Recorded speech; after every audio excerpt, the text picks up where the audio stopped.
I will introduce our members one by one, sir. This is the hall. Now we conduct lot of meetings for various states for training of people in maybe in electrical engineering, plumbing engineering. We give it to Plumbing Association of India also, and electrical consultants, safety consultants. So it's skill development. So it's a pro bono service. We give the hall and we give whatever expenditure to conduct process, training process, industry related workshops.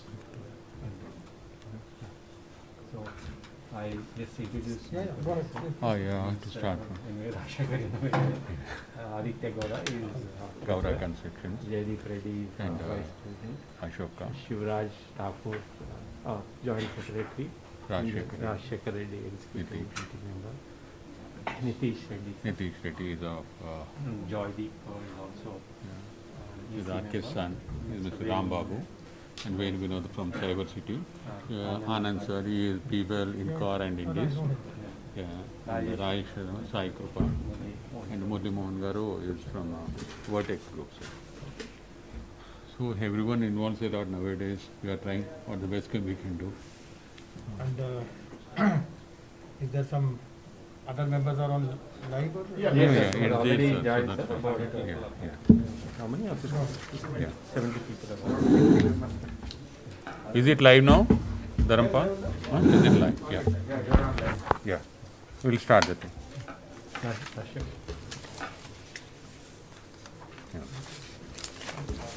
Yeah. Good evening, all.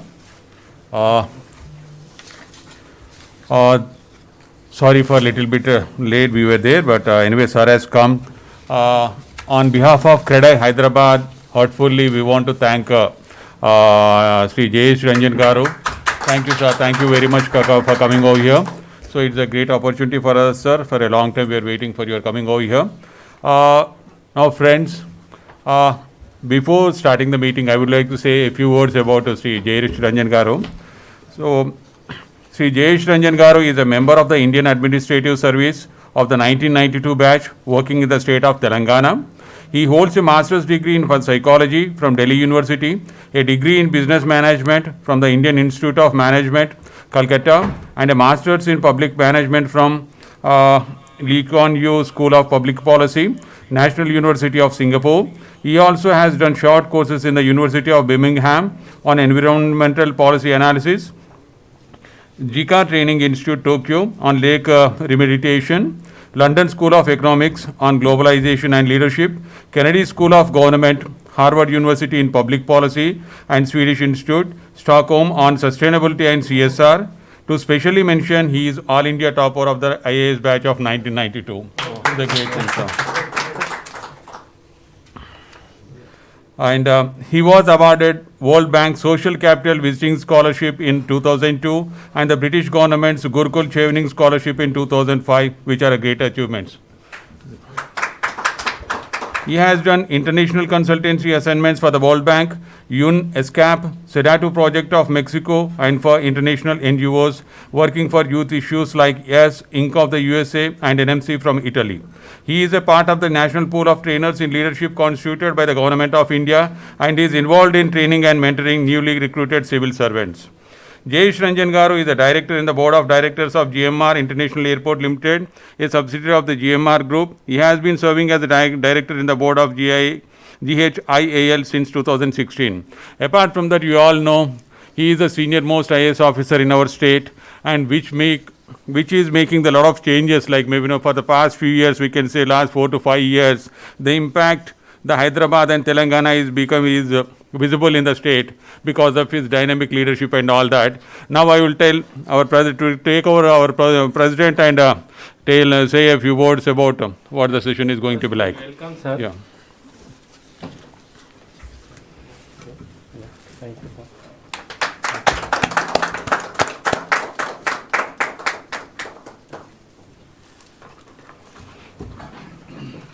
Over to the president now. Good evening and thank you very much, sir, for gracing our office. So we really cherish a person of your eminence has come to our office to address our members. On behalf of all our members, I thank you once again. Very impressive academic career, sir. I didn't know that you were the topper in 92, but that apart from, even I am from social sciences background, so we used to, one of the aims in life was to attend Kennedy School of public administration. Such a prestigious institution, sir. Most of the people, especially in civil services, would like to go, but very few people get the opportunity to go to Lee Kuan Yew University and Kennedy School of Public Administration. More than the academic achievements of Jayesh Ranjan Garu, all of us know him. I take the liberty of saying is the single most approachable officer in the entire system. So we can go to him. We get easy appointments. We can go to him. We can explain our problems and issues, and he always ready to find some solution for us. Most of us have been interacting with him ever since he was the vice chairman and MD of HMDA. Back then it was Huda. So, and he was very helpful to the industry. Sir, because of your commitment and human service to the state, so many world-class industries are coming to our Hyderabad. The pivotal achievement is the Pharma City, which I do not know, maybe among the largest in the world, about 18,000 acres of land, that too near to our city. And I think most of the land is acquired without much hassles. And once it is grounded and once it starts functioning, I think it is going to be the greatest achievement of our government, and your contribution matters a lot in this, sir. And we very frequently read in the papers that one group or one industry after other keeps coming. The recently Mera Railway Coach Factory has agreed to set up their factory in Hyderabad nearby. Then the artificial intelligence people. Then, sir, Aster Film Tech also, it's a packaging film manufacturing plant, one of its kind. So they too are going to invest about 1,300 odd crores. So these are all the, then the medical devices equipment. Apart from that, before a few years back, the industrial parks used to have all mixed uses, but now each industry is being allotted separate industrial parks. So that is really propelling most of the manufacturers to set shop in our state. So that's a huge achievement, sir. And and most importantly, sir is heading two of the most happening departments in our state, IT. Most of the times we get confused whether you are to the IT side or the bureaucratic side, sir. He's so friendly with the industry, and I was sharing, in some of the friends in IC industry was sharing that we think there is one among us. So that's the reason things are getting done. The industry also is a very big portfolio. So as because TS IPAS has come, through the initiative, many industries are coming, and he is heading, and people, I think, are very comfortable to to invest in our state because of the policy environment and the initiatives being taken by you, sir. So thank you very much, and once again I thank you for agreeing to address our members on this very interesting and important subject, sir. Over to you, sir. Thank you.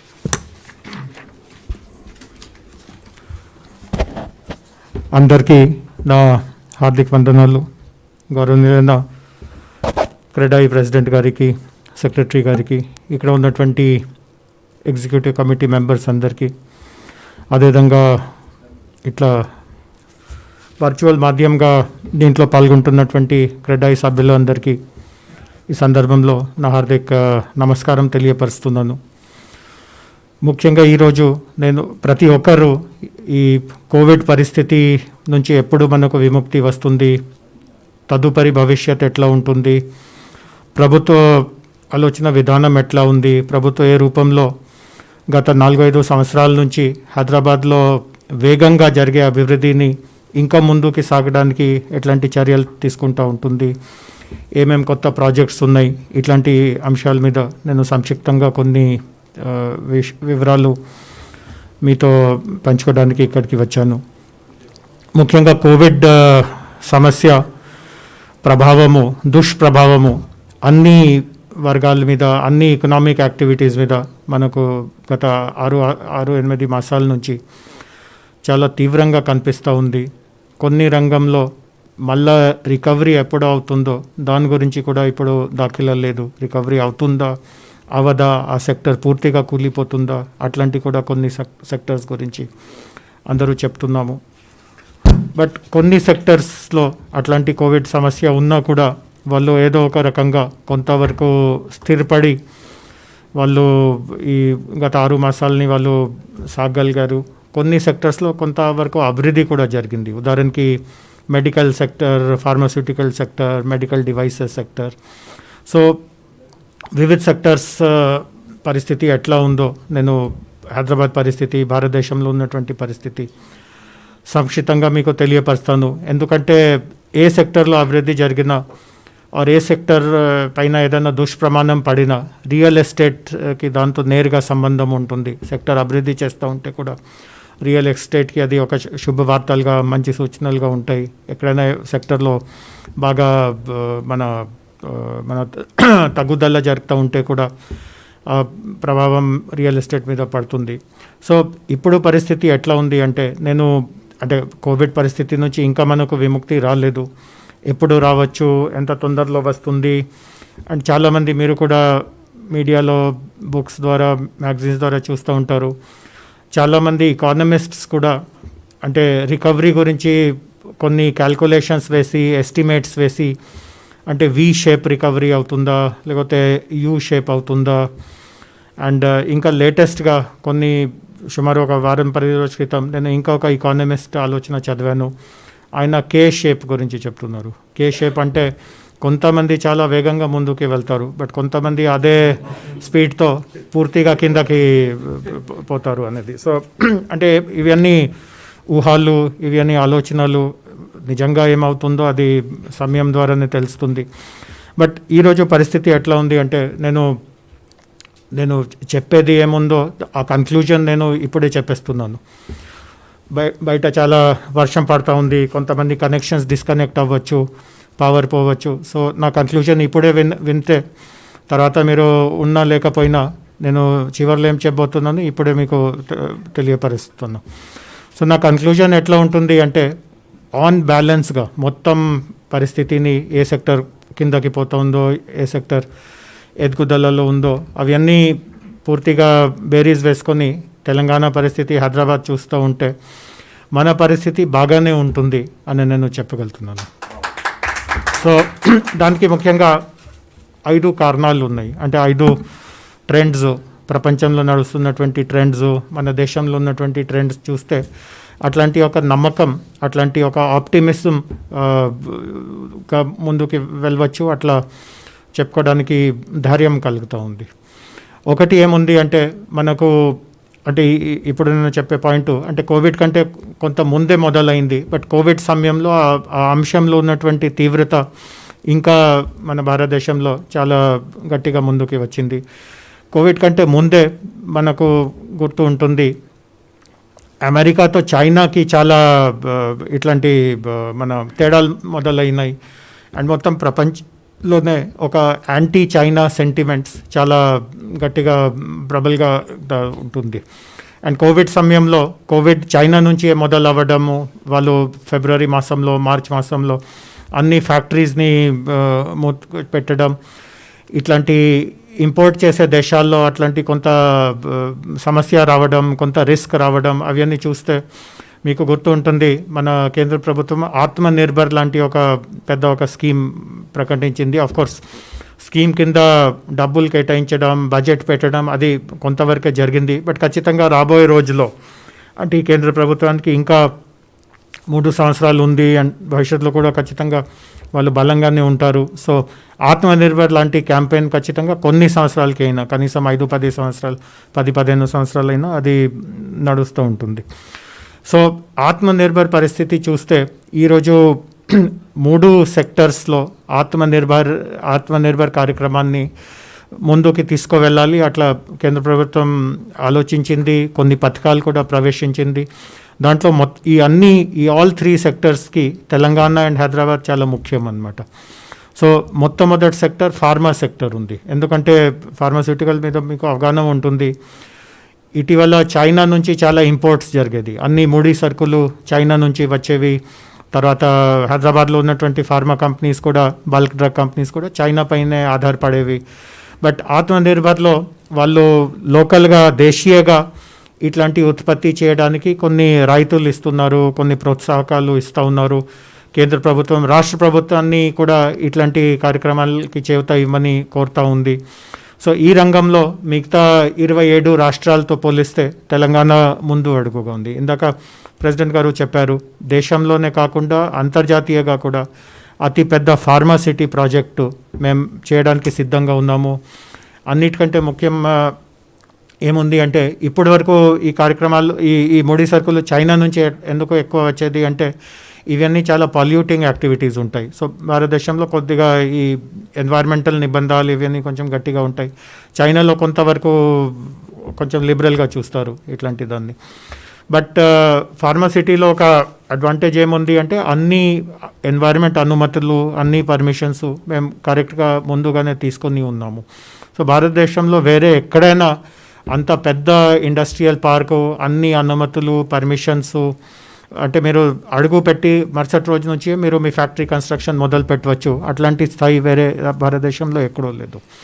So కేంద్ర ప్రభుత్వం pharma కోసం ప్రవేశపెడుతున్నటువంటి పథకాలు, దాంట్లో ఆ పథకాన్ని ముందుకు తీసుకువెళ్ళడంలో ఖచ్చితంగా తెలంగాణ ముందుకి ఉంటుంది. సో ఆత్మనిర్భర్లో ఫార్మా, మెడికల్ డివైసెస్ ఇట్లాంటి కార్యక్రమం ఇక్కడ చాలా సజావుగా, చాలా దానికి మంచి స్పందన ఉంటుంది. మేము ఆల్రెడీ కంపెనీస్తో మాట్లాడుతూ ఉన్నాము. సో కంపెనీస్ నుంచి కూడా రెస్పాన్స్ ఇదే ఉంది, దట్ తెలంగాణకే ఎక్కువ ప్రిఫరెన్స్ ఉంటుంది అన్నమాట.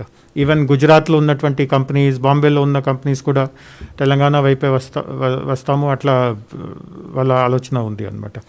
ఆత్మనిర్భర్లో ఇంకా ఒక సెక్టర్కి కూడా ప్రాధాన్యత ఇవ్వడం జరిగింది, అది ఎలక్ట్రానిక్స్ సెక్టర్. మన అందరికీ తెలుసు, ఎలక్ట్రానిక్స్లో కూడా ఈరోజు చాలా ఇంపోర్ట్స్ జరుగుతాయి. మన ఫోన్లో ఉన్నటువంటి పరికరాలు మిగతావి అన్నీ కూడా ఇతర దేశాల నుంచి వస్తాయి, చైనా నుంచి కూడా చాలా వస్తువులు వస్తాయి.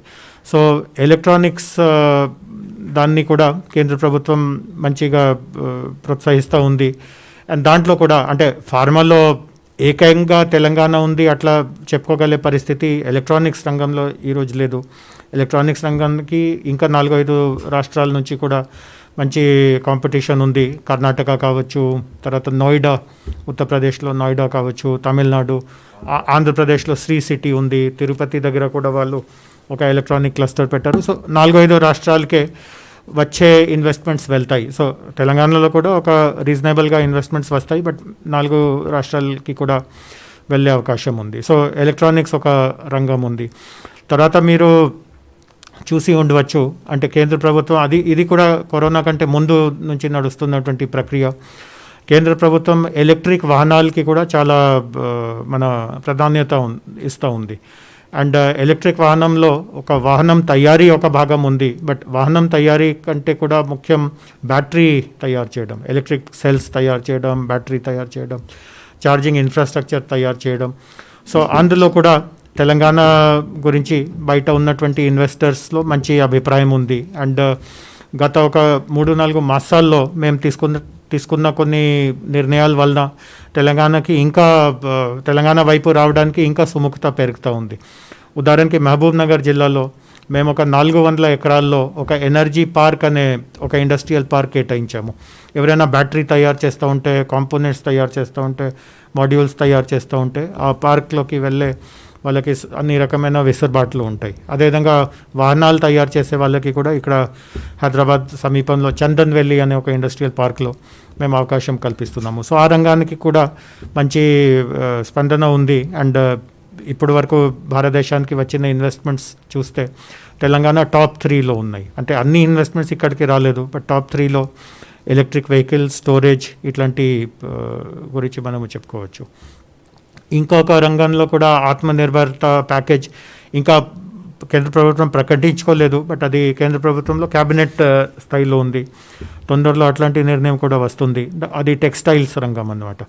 సో దీంట్లో కూడా మిగతా రాష్ట్రాల కంటే మన ప్రిపరేషన్ ముందుగా ఉంది, సాఫీగా ఉంది. వారంగల్లో 2000 ఎకరాల్లో టెక్స్టైల్ పార్క్ నిర్మాణం జరుగుతూ ఉంది. దాంట్లో కూడా అంతకు ముందే, అంటే కోవిడ్ కంటే ముందే, ఒక కొరియన్ కంపెనీ యాంకర్ ఇన్వెస్టర్గా రావడానికి వాళ్ళు విల్లింగ్నెస్ చూపించారు. సో ఇట్లాంటి పరిస్థితిలో, ఇట్లాంటి వాతావరణంలో భవిష్యత్తులో కూడా వస్తున్నటువంటి మన ఇన్వెస్ట్మెంట్స్ ఎక్కువగా తెలంగాణకే రావచ్చు, అట్లా మేము భావిస్తున్నాము. ఈ టెక్స్టైల్ రంగంలో ఆత్మనిర్భర్ ప్యాకేజ్లో ఎక్కువ ప్రాధాన్యత టెక్నికల్ టెక్స్టైల్స్కి ఉంటుంది. టెక్స్టైల్ అంటే మనం వేసే వస్త్రాలు ఒక పక్క ఉంటాయి, బట్ టెక్నికల్ టెక్స్టైల్స్ అంటే ఉదాహరణకి పీపీ ఎక్విప్మెంట్ తయారు చేయడం, గ్లవ్స్ తయారు చేయడం, మాస్క్స్ తయారు చేయడం, సో డైపర్స్, ఇట్లాంటివి టెక్నికల్ టెక్స్టైల్స్ అంటారు. సో కొన్ని అంతర్జాతీయ కంపెనీస్, ఉదాహరణకి ప్రాక్టర్ అండ్ గ్యాంబుల్ ఇట్లాంటి పెద్ద పెద్ద కంపెనీస్ ఆల్రెడీ తెలంగాణలో మ్యానుఫ్యాక్చరింగ్ చాలా విజయవంతంగా చేయగలుగుతూ ఉంది. ఈ మధ్యలో వెల్స్పన్ అనే ఇంకా ఒక చాలా పెద్ద కంపెనీ హైదరాబాద్లో వాళ్ళ కంపెనీని ప్రారంభించింది. సో ఇట్లాంటి సంకేతాలు బయటికి వెళ్ళి ఉన్నాయి. అండ్ తెలంగాణలోనే టెక్నికల్ టెక్స్టైల్స్కి ఉపయోగంగా ఉంటుంది. అందులో కూడా మనకు మంచి ఇది వస్తూ ఉంది. ఈ 4 ఇండస్ట్రీస్ అంటే ఫార్మాస్యూటికల్, బయోటెక్నాలజీ, తర్వాత ఎలక్ట్రానిక్స్, తర్వాత ఎలక్ట్రిక్ కాంపోనెంట్స్ ప్లస్ టెక్స్టైల్స్, ఈ 4 ఇండస్ట్రీస్తో సమానాంతరంగా ఇంకా ఒక ఇండస్ట్రీ కూడా బాగా పెరుగుతూ ఉంది. అది ప్యాకేజింగ్ ఇండస్ట్రీ. హైదరాబాద్లో ప్లాస్టిక్, పాలిమర్స్, ప్యాకేజింగ్ మెటీరియల్, ఈ ఇండస్ట్రీస్వి కూడా చాలా ఈ గత ఒక 5-6 మాసాల్లో తెలంగాణ వైపు చాలా ఇన్వెస్ట్మెంట్స్ వచ్చినాయి. ఇందాక ప్రెసిడెంట్ గారు వాళ్ళ ప్రసంగంలో చెప్పారు, ఎస్టర్ అనే ఒక కంపెనీ 1300 కోట్ల పెట్టుబడి పెడతా ఉంది. వాళ్ళు కూడా ఈ రంగంలోనే ఉన్నారు. వాళ్ళు పాలీఫిల్మ్స్ తయారు చేస్తారు. ఈరోజు భారతదేశంలో టాప్ 3 పాలీఫిల్మ్స్ అండ్ ప్యాకేజింగ్ మెటీరియల్ తయారు చేసే కంపెనీస్ వాళ్ళు హైదరాబాద్లో ఇన్వెస్ట్మెంట్ చేసింది. ఎస్టర్ ఒకటి, చిరిపాల్ ఒకటి, అండ్ యూఫ్లెక్స్ అనే ఒక కంపెనీ ఉంది. ఈ 3 కంపెనీస్ ఇండియాలో మార్కెట్ షేర్లో ఈ 3 నంబర్ 1, 2 and 3 ఉన్నాయి.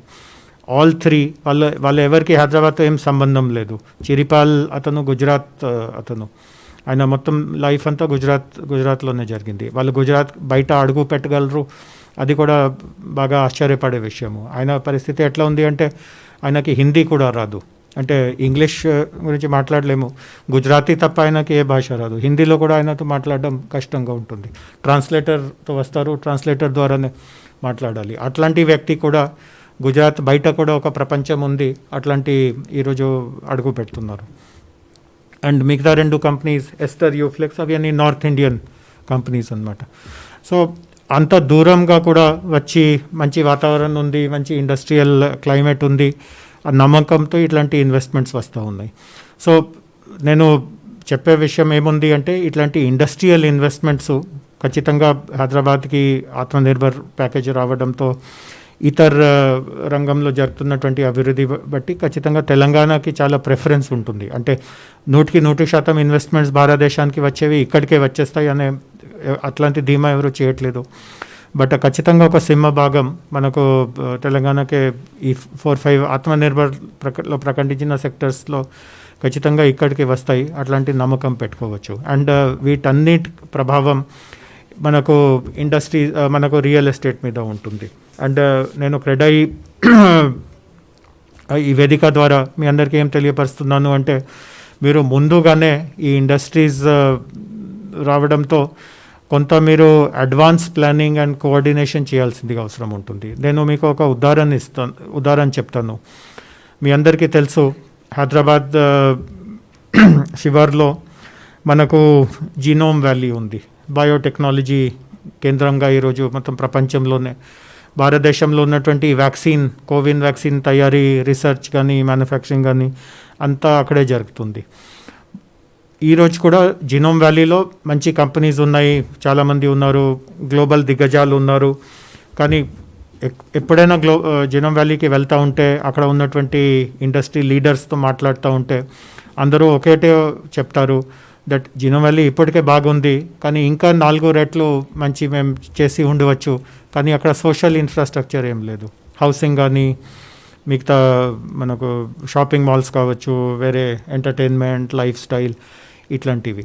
సో ఇదే మనము 2 దశాబ్దాల కింద థింక్ చేసి ఉంటే, ప్లాన్ చేసి ఉంటే అక్కడ ఏ కంపెనీస్ వస్తాయి, వాళ్ళతో బైబ్యాక్ టైఅప్ చేయడం ఇట్లాంటివి మనం చేసి ఉంటే జీనోమ్ వ్యాలీలో ఈరోజు కూడా అన్నట్టుగా మంచిగానే ఉన్నాయి, కానీ ఇంకా 4 రెట్లు ఇంకా అభివృద్ధి జరిగే అవకాశం ఉండేది. సో భవిష్యత్తులో ఇట్లాంటి అవకాశాలని మనము పోగొట్టకుండా చూడాలి అనే నేను క్రెడైకి విజ్ఞప్తి చేస్తున్నాను. సో ఎక్కడైనా ఇండస్ట్రీస్ వస్తూ ఉంటే మీరు ఇండివిజువల్గా కావచ్చు, సంస్థగా కావచ్చు, వాళ్ళతో మా మాధ్యమం ద్వారా మేము భారతీయంగా ఈ కార్యక్రమానికి పూర్తిగా చేస్తాము. ఎంతమంది ఎగ్జిక్యూటివ్స్ అక్కడ ఉంటారు, ఎంతమంది వర్కర్స్ ఉంటారు, వర్కర్స్ కోసం మీరు అఫోర్డబుల్ హౌసింగ్ ఇవ్వగలుగుతారా, ఎగ్జిక్యూటివ్స్ కోసం కొంచెం లగ్జూరియస్గా చేయగలుగుతారా, ల్యాండ్ కూడా మేము ఇండస్ట్రియల్ పార్క్లో కేటాయిస్తాము. సో ఇందాక వారు అన్నారు ఫార్మా సిటీ 18,000 ఎకరాల్లో విస్తృతపడి ఉంది. దాంట్లో నాకు ఎగ్జాక్ట్ గుర్తు లేదు, బట్ అందాజ్గా నేను చెప్పగలను ఆల్మోస్ట్ 2,000+ ఏకర్స్ ఈ సోషల్ ఇన్ఫ్రాస్ట్రక్చర్ కోసం కేటాయించడం జరిగింది. సో మేము దసరా తర్వాత ఇది మన ఆ కార్యక్రమాన్ని లాంచ్ చేయడం, కంపెనీస్కి అలాట్మెంట్ ఇవ్వడం అవన్నీ చేయడానికి సిద్ధంగా ఉన్నాము.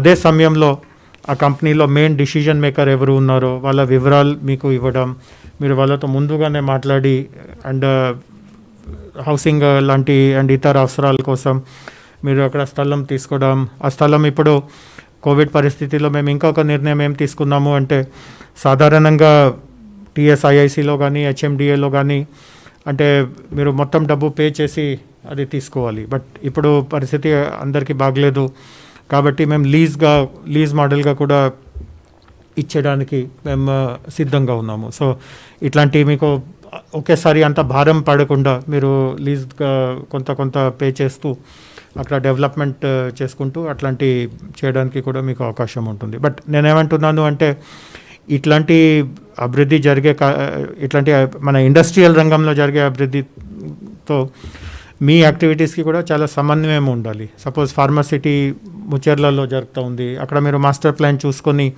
2,000 ఎకరాలు ఎట్లా కేటాయించడం జరిగింది, ఎట్లా మీరు క్రెడై మెంబర్స్కి తెలియపరుస్తారు, మెంబర్స్ నుంచి ఎట్లా మీరు అప్లికేషన్స్ తీసుకుంటారు. కొన్ని ప్రాజెక్ట్స్ వేరేగా జరుగుతుంది. చందన్ వ్యాలీ ఇంకొక దగ్గర ఉంది, అక్కడ మా అందుబాటులో సుమారు 2,600 ఎకరాలు ఉంది. దాంట్లో కూడా ఒక 300 ఏకర్స్ మేము ఇట్లాంటి హౌసింగ్, సోషల్ ఇన్ఫ్రాస్ట్రక్చర్కి కేటాయించుకోవడానికి సిద్ధంగా ఉన్నాము. జీనోమ్ వ్యాలీలో కూడా ఆల్రెడీ జీనోమ్ వ్యాలీ పాత ఇండస్ట్రియల్ పార్కే, బట్ ఇంకా హౌసింగ్ కావాల్సిన అభివృద్ధి చూడలేదు కాబట్టి జీనోమ్ వ్యాలీ ఫేజ్ 4లో మేము ఒక 50 ఎకరాలు ఇట్లాంటి సోషల్ ఇన్ఫ్రాస్ట్రక్చర్ కోసం, హౌసింగ్ అండ్ సోషల్ ఇన్ఫ్రాస్ట్రక్చర్ కోసం కేటాయిస్తున్నాము. సో ప్రతి ఇండస్ట్రియల్ పార్క్లో ఇట్లాంటి అవకాశం ఉంటుంది. సో ఇండస్ట్రీస్ గురించి పరిస్థితి చాలా సంతృప్తికరంగా ఉంది, చాలా ఆశాకరంగా ఉంది. అండ్ ఖచ్చితంగా గత 5-6 సంవత్సరాల్లో ఇండస్ట్రియల్ పెట్టుబడి ఎంత మేము హైదరాబాద్కి తీసుకురాగలిగాము, ఇంచుమించుగా రాబోయే 2-3 సంవత్సరాల్లో అంతకంటే ఎక్కువే ఇక్కడ హైదరాబాద్కి తీసుకురావడానికి అవకాశం ఉంటుంది. సో ఇండస్ట్రియల్ అభివృద్ధి బాగా జరుగుతుంది. ఈ చైనా మీద ఉన్నటువంటి వ్యతిరేకత, ఆత్మనిర్భర్ ప్యాకేజ్, హైదరాబాద్లో ఉన్నటువంటి అంటే కొన్ని అదృష్టశాత్తు మనకు ఇట్లా పరిస్థితి వచ్చింది, బట్ ముందుగా ఉన్నటువంటి ప్రిపేర్డ్నెస్ ఇవన్నీ ఈరోజు మనకు చాలా పనికి వస్తూ ఉంది, చాలా ఉపయోగపడుతూ ఉంది. రెండోది ఐటీ సెక్టర్ గురించి చెప్తా ఉంటే, ఐటీ సెక్టర్లో ఉన్నటువంటి ట్రెండ్స్, ఉన్నటువంటి సంకేతాలు కొంతవరకు మిక్స్డ్గా ఉన్నాయి. ఇండస్ట్రీలో నేను చాలా స్పష్టంగా చెప్పగలుగుతున్నాను, ఇట్లాంటి అభివృద్ధి 100%. మీరు రాబోయే 6 months నుంచి ఇవన్నీ దాంట్లో ఉన్నటువంటి ఫలితాలు మీరు చూడగలుగుతారు. ఇన్ఫ్యాక్ట్ నేను ఇందాక చెప్పాను, మహబూబ్ నగర్లో ఎనర్జీ స్టోరేజ్ కోసం కొత్త పార్క్ వస్తూ ఉంది. ఆల్రెడీ 400 ఎకరాల్లో 100 ఎకరాలకి ఆల్రెడీ 2-3 కంపెనీస్, పెద్ద కంపెనీస్ ముందుకి వచ్చినాయి. సో అక్కడ కూడా కొంత హౌసింగ్, సోషల్ ఇన్ఫ్రాస్ట్రక్చర్ పెంచుకునే అవకాశం ఉంటుంది. బట్ ఐటీ సెక్టర్లో 3 ట్రెండ్స్ కనిపిస్తూ ఉంది ఇప్పుడు వరకు. ఒకటి ఏముంది అంటే ఈ వర్క్ ఫ్రమ్ హోమ్, మన అందరికీ తెలుసు ఇప్పుడు వర్క్ ఫ్రమ్ హోమ్ జరుగుతూ ఉంది. సో వర్క్ ఫ్రమ్ హోమ్ ద్వారా కంపెనీస్కి ఏం తెలుస్తూ ఉంది అంటే ఈ ఇంటి నుంచి పని చేస్తున్న ప్రొడక్టివిటీలో పెద్ద ఏం తగ్గుదల లేదు. అంటే ఆఫీస్కి వెళ్ళి నేను రోజువారీగా 6 hours, 8 hours, 10 hours పని చేసేవాళ్ళు, ఎన్ని పేజీలు కోడ్ నేను రాసేవాళ్ళు, ఇంకా ఏదైనా నేను చేసేవాళ్ళు, ఇంటి నుంచి అంతకంటే ఎక్కువే చేయగలుగుతున్నాను. అక్కడ నేను 5 page కోడ్ రాస్తూ ఉంటే ఇంటి నుంచి నేను 6 page కోడ్ రాయగలుగుతున్నాను. సో ప్రొడక్టివిటీ మీద ఏదైనా మన తగ్గుదల ఇట్లాంటి పెద్దగా కనిపించట్లేదు.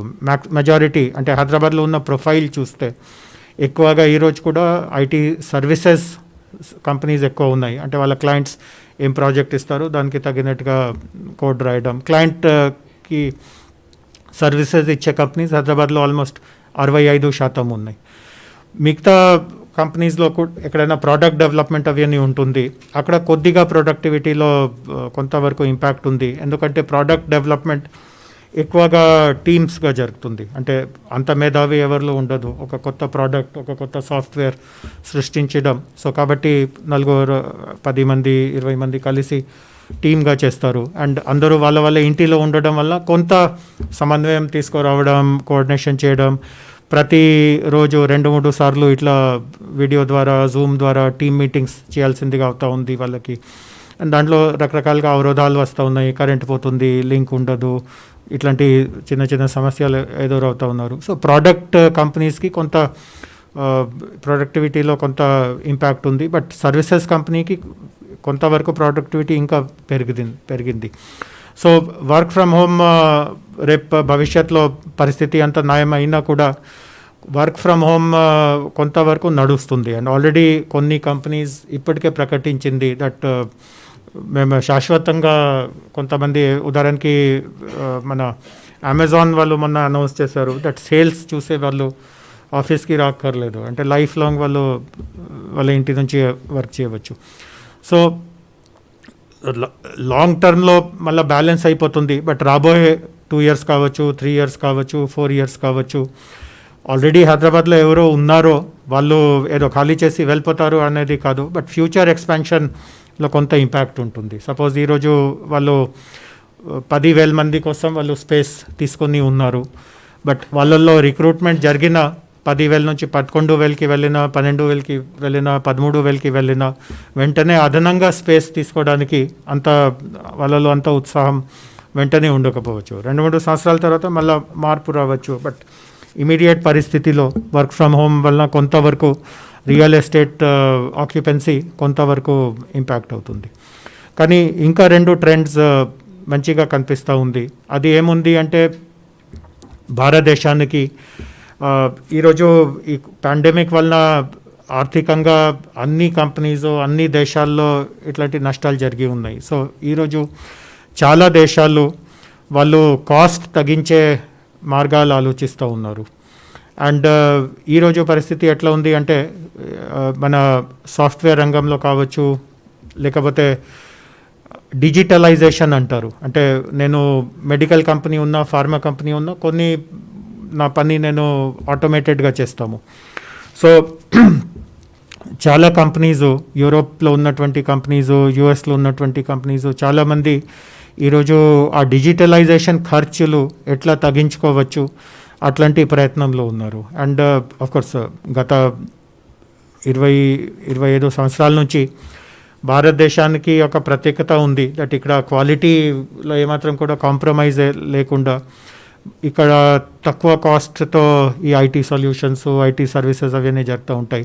సో ఇతర సెక్టర్లో ఉన్న వాళ్ళు కూడా ఇప్పుడు ఇండియా వైపు వాళ్ళు దృష్టి పెడుతున్నారు. సో మీరు మొన్న చూసి ఉంటారు, ఆ పేపర్లో మేము అనౌన్స్ చేసాము, మీ దృష్టికి వచ్చి ఉంటుంది. మీకు గుర్తు ఉండకపోవచ్చు. ఒక చాలా పెద్ద మెడికల్ డివైసెస్ కంపెనీ ఉంది, మెట్రానిక్ అనే. వాళ్ళు హైదరాబాద్లో R&D సెంటర్ పెట్టుకోవడానికి ముందుకి వచ్చింది.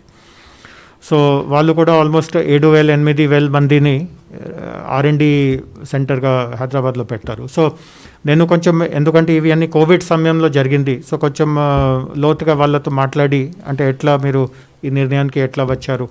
సో ఇప్పటి వరకు నేను చెప్పిన పాయింట్సే అక్కడ వర్తిస్తున్నట్టుగా ఉన్నాయి. సో వాళ్ళు ఏమంటున్నారు అంటే, మాకు మ్యానుఫ్యాక్చరింగ్ ఉంది, R&D ఉంది, ప్లస్ ఇంటర్నల్ HR ఇవి అన్నీ ఉన్నాయి. అన్నిటికంటే హైయెస్ట్ శాలరీ మేము పే చేసేది R&D సైంటిస్ట్స్కి. R&D సైంటిస్ట్స్ అంటే చాలా PhD, చాలా గొప్ప గొప్ప డిగ్రీస్ సాధించే వాళ్ళు, వాళ్ళకి హైయెస్ట్ శాలరీ వెళ్తుంది. సో వాళ్ళు ఏమనుకుంటున్నారు అంటే, అంత హై శాలరీ పే చేయడానికి ఇప్పుడు పరిస్థితి కొంచెం మారుతూ ఉంది. కంపెనీలో కూడా బోర్డ్ మెంబర్స్ అందరూ కొంచెం కన్జర్వేటివ్గా వెళ్ళాలి, అంత హై శాలరీ ఇవ్వక్కర్లేదు. బట్ R&D అనివార్యము, అంటే కంపెనీ రేపు కాంపిటేటివ్గా ఉండాల్సిందిగా ఉంటే R&D చేస్తూ ఉండాలి. అప్పుడు వాళ్ళకి ఇట్లా ఆలోచన వచ్చింది, ఇండియాకి వెళ్దాము, ఇండియాలో ఏ సిటీలో సైంటిస్ట్ లాంటి వాళ్ళు దొరుకుతారు ఆ సిటీకి వెళ్దాము, బట్ ఇక్కడ తక్కువ ఖర్చుతో వాళ్ళు దొరుకుతారు అట్లాంటి, అండ్ ప్లస్ ఓవరాల్ ఖర్చులు కూడా తక్కువ ఉంటుంది, అట్లాంటివి చూస్తాము. సో వాళ్ళు హైదరాబాద్ని సెలెక్ట్ చేశారు అండ్ ఇక్కడ సెంటర్ ప్రారంభించడం జరిగింది. ఇప్పుడు అంటే నేను పేర్లు చెప్పలేను, ఎందుకంటే ఇంకా చర్చా స్థాయిలోనే ఉంది కాబట్టి పెద్దగా ఏం ప్రకటించేది ఏం లేదు. బట్ ఖచ్చితంగా ఇంకా ఒక 5-6 కంపెనీస్, అంటే కన్జ్యూమర్ గుడ్స్లో కావచ్చు, తర్వాత మ్యానుఫ్యాక్చరింగ్ సెక్టర్లో కావచ్చు, ఆటోమోటివ్ సెక్టర్లో ఉన్నటువంటి, అంటే మీరు అందరూ కార్స్ వాడతారు, ఒక చాలా పెద్ద బ్రాండ్ ఉన్నటువంటి కార్, అంటే ఇంకా చర్చా స్థాయిలో ఉంది కాబట్టి నేను పేరు చెప్పలేను. అంటే అది ఆ కార్ కంపెనీ అంతకుముందు యూరోపియన్ కంపెనీగా ఉండేది, తర్వాత దానికి ఒక అమెరికన్ కంపెనీ ఇట్లా టేక్ ఓవర్ చేసింది. వాళ్ళు కూడా ఆల్మోస్ట్ అనౌన్స్ చేసే పరిస్థితిలో ఉన్నారు, వాళ్ళ R&D సెంటర్ వాళ్ళు హైదరాబాద్లో పెట్టుకోవడానికి. సో ఇట్లాంటి చాలా R&D కొత్త సెంటర్స్ ఈరోజు నాకు నమ్మకం ఉంది ఈ ట్రెండ్ మొత్తం ప్రపంచంలోనే ఉంటుంది.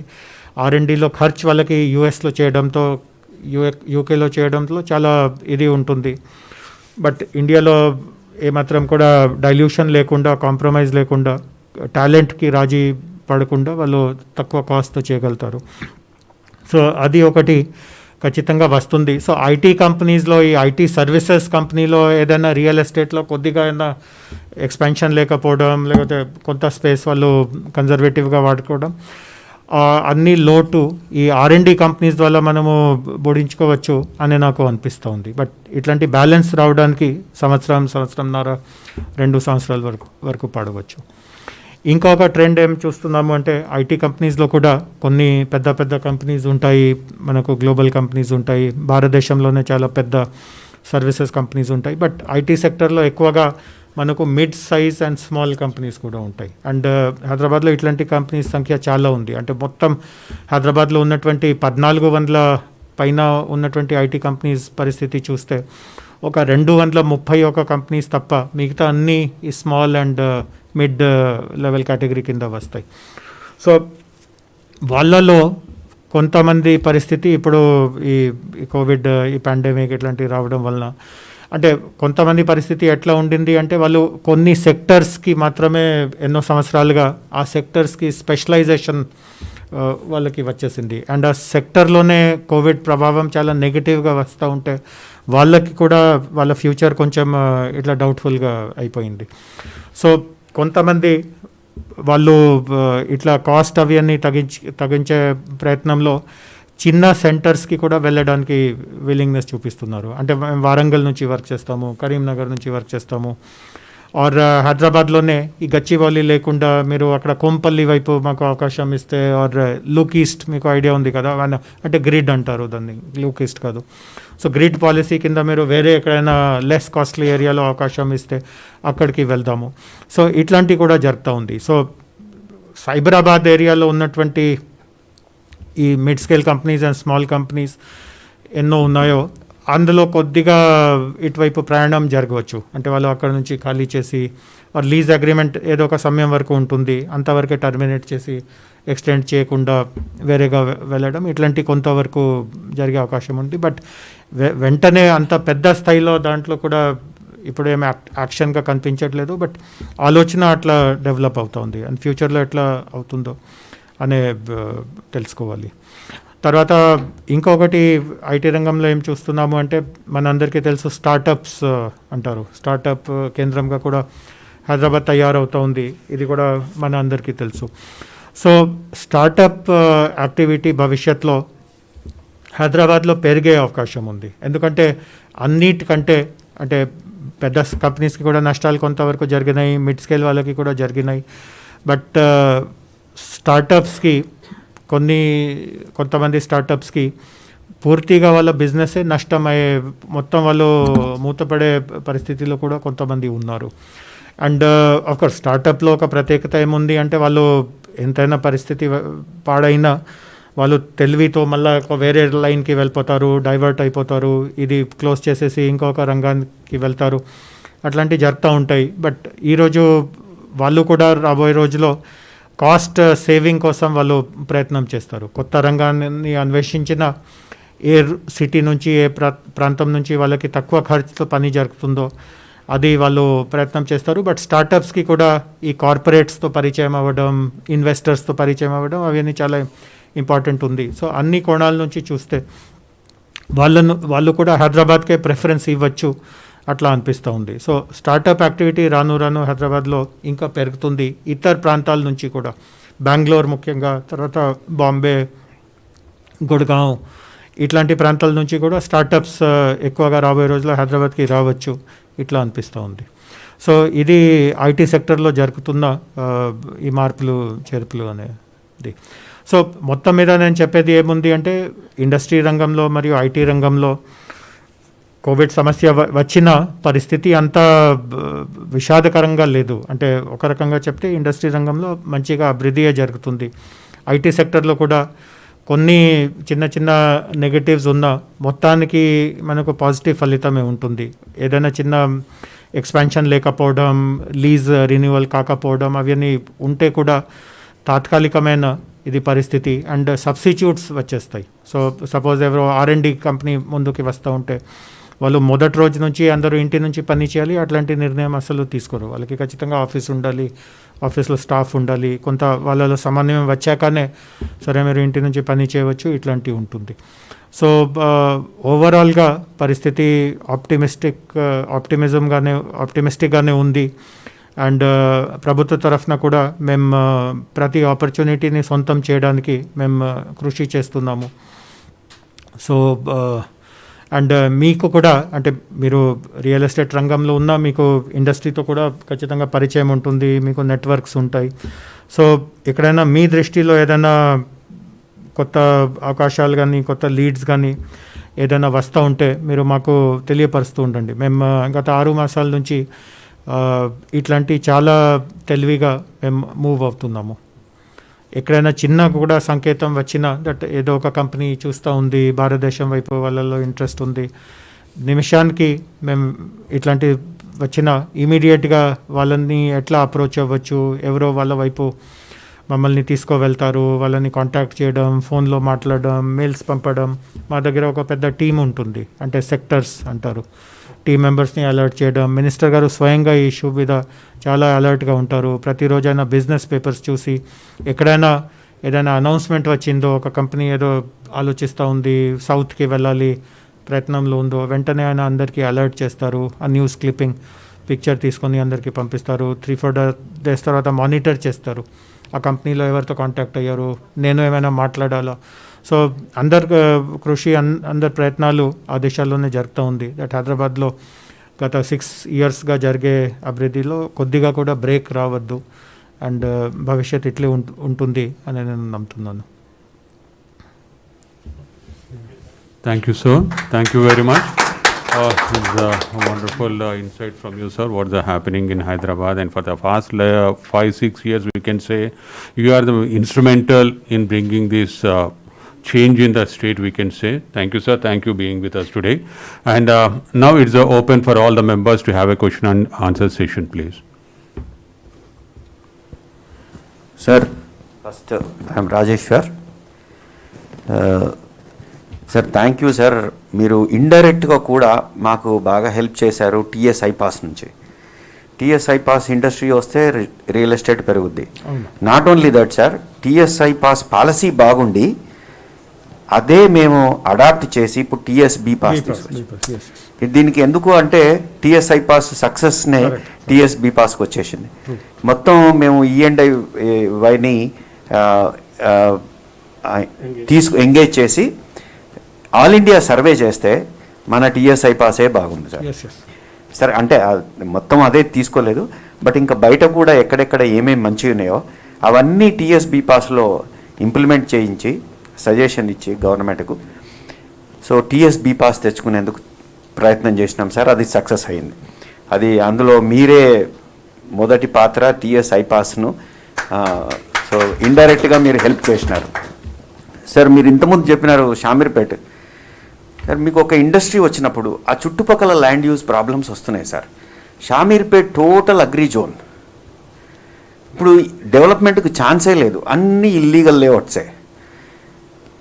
మీరు ఒక్కసారి ఈ మధ్యన అంటే ఎప్పుడైనా ఒక ఇండస్ట్రియల్ పార్క్ కానీ ఇండస్ట్రీ వచ్చినప్పుడు ఒక్కసారి ఆ చుట్టుపక్కల ల్యాండ్ యూజ్ ప్రాబ్లమ్స్ సర్వే అంటే దాన్ని క్యాటర్ చేస్తే, దాన్ని సాల్వ్ చేస్తే మీరు అన్నట్టుగా అక్కడ రెసిడెన్షియల్ కానీ ఏది కానీ వచ్చే ఛాన్స్ ఉంది సార్.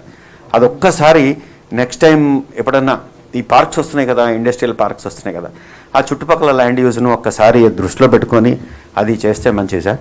మరి ఇంకోటి మీరు అన్నట్టు ఇప్పుడు ఇంతకుముందు ఇంకొక సెక్టారు అగ్రికల్చర్ సెక్టార్ సార్. మన ఇప్పుడు తెలంగాణ ఎంత బాగా అయిపోయిందంటే అగ్రికల్చర్గా మనకు కాళేశ్వరం కానీ, మిషన్ కాకతీయ కానీ, మిషన్ భగీరథ కానీ, అండ్ గవర్నమెంట్ ఇచ్చే రైతు బంధు కానీ, రైతు బీమా కానీ, వీటన్నిటితో ఒక భరోసా, ఒక పండగ లాంటి వాతావరణం వచ్చేసింది సార్ రియల్గా రూరల్ తెలంగాణలో. దాన్ని మనం యూటిలైజ్ చేసుకొని సీడ్ ఇండస్ట్రీ కానీ, అగ్రి పార్క్స్ కానీ, సీడ్కు దీని పేరేంటి సార్, ఇక్రిసాట్ ఉంది మనకు, దాన్ని యూటిలైజ్ చేసుకొని ఒక అగ్రి సంథింగ్ ఎక్విప్మెంట్స్ మ్యానుఫ్యాక్చరింగ్ కానీ ఒక పార్క్ అదొక్కటి మటుకు దాన్ని మనం అడ్వాంటేజ్ తీసుకొని మనం పైకి తీసుకురావచ్చు సార్. ఇంకొకటి మీదే industry IT spreading, grid is really good, but grid దాని ఫలాలు కనపడట్లేదు సార్, ప్రతిఫలం కనపడట్లేదు. మనం అదేందో సంథింగ్ ఏదో ఎక్కడో సంథింగ్ మిస్సింగ్. వెస్ట్ నుంచి ఎంత లాగుదామన్నా కూడా మీరు అన్నట్టుగా పాత అగ్రిమెంట్స్ కష్టం కాబట్టి రావు. కొత్త ఇండస్ట్రీస్ కూడా కొత్తవి కూడా సార్, ఇప్పుడు కూకట్పల్లి ఎంత దగ్గర, మనం కూకట్పల్లికి లాగలేకపోతున్నాం. అది ఎందుకు మరి, అక్కడ ఏం ప్రాబ్లమ్స్ ఉన్నాయి కొంచెం అవన్నీ మనం మొత్తం సిటీ మొత్తం తిరగాలంటే కష్టం. 2-3 కిలోమీటర్లు ఫస్ట్ ప్లాన్ చేస్తే 2-3 కిలోమీటర్స్ పుల్లింగ్ అనేది ప్లాన్ చేస్తే స్ప్రెడ్డింగ్ ఈజీ అవుద్దేమో. ఎందుకంటే ఒకటేసారి వెస్ట్ నుంచి ఈస్ట్కు లుక్ ఈస్ట్ అనేసరికి ఎవరు రాలేదు, పెద్ద సక్సెస్ కాలేదు. సో ఒక్కొక్క కిలోమీటర్ 2-3 కిలోమీటర్స్ 3-4 కిలోమీటర్స్ స్ప్రెడ్డింగ్ పోతే మంచి ఐడియానేమో అది sir. Thank you. Any questions from within the hall or outside also? Yeah. Sir, ఇప్పుడు ఇంత ఇండస్ట్రియల్ యాక్టివిటీ రాబోతుంది మీరు చెప్పినట్టు. చాలా పెద్ద పెద్ద ఇండస్ట్రియలిస్ట్ ఇక్కడ మనకి ఇన్వెస్ట్ చేస్తున్నారు, వేరియస్ సెక్టార్స్లో ఇన్వెస్ట్మెంట్ రాబోతుంది. కానీ ఈ ఇన్వెస్ట్మెంట్ వస్తుంది కానీ దీనికి కావాల్సిన స్కిల్ మన దగ్గర ల్యాక్ ఉంది సార్. It's huge. మా ఇండస్ట్రీలో కూడా skill is the biggest problem. We face it on day to day basis.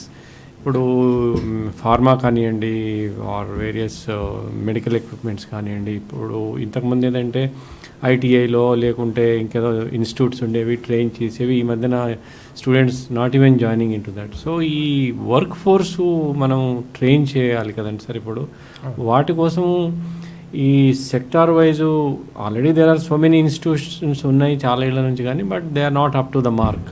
కాబట్టి when we are attracting investment and influencing the industries due to our very good policies and a very good infrastructure, but the at the end of the day, again it depends on the skilled worker on the shop floor, sir.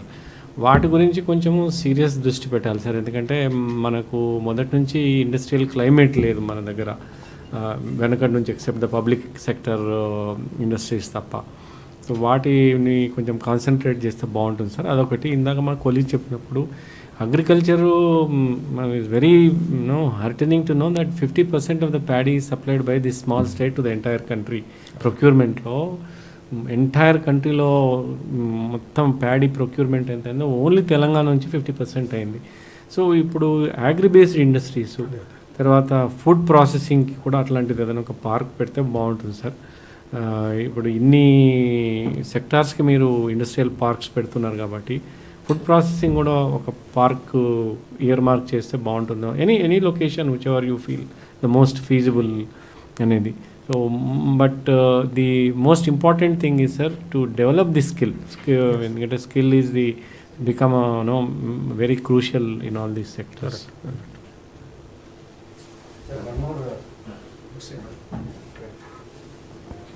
What is the status of Budwell IT Park, sir?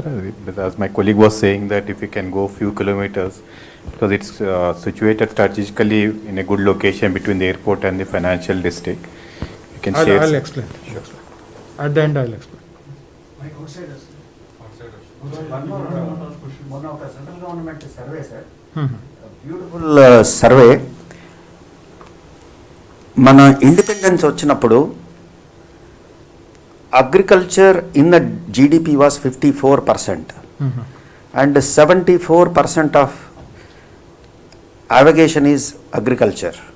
But today GDP lo agriculture is 17%, and people engaged maybe around 40%, నాకు గుర్తులేదు కరెక్ట్గా. It's a very wonderful analysis. I think మనం నిజంగా మన thanks to Chandrasekhar రావు గారు, CM గారు, కేసీఆర్ గారు, agriculture అసలు పనికిరాదు తెలంగాణలో అనుకునే స్టేజ్ నుంచి అగ్రికల్చరే పనికొస్తుంది తెలంగాణ అనే స్టేజ్కి తీసుకొచ్చినాం సార్. మనం జీడిపికి కంపల్సరీ అగ్రికల్చర్ పోర్షన్ 17 నుంచి మన తెలంగాణ కొంచెమన్నా 23-24% కన్నా తీసుకెళ్తుంది.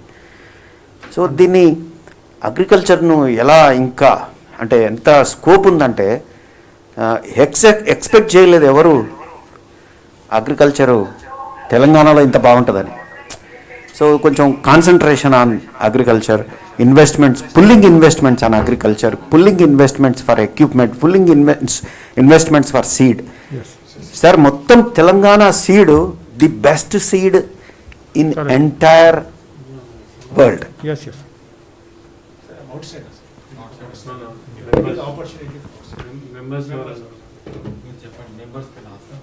Yeah, that's what. I request all the members who are participating in this discussion to ask brief questions to Jayesh Ranjan Garu. He is noting down them and he will answer at the end of the questionnaire. But be very precise and crisp. Thank you. Shivraj, you can just go over there and monitor whoever interested, no? Just they can. మాట్లాడుతున్నారు but voice రావట్లేదు. Yeah.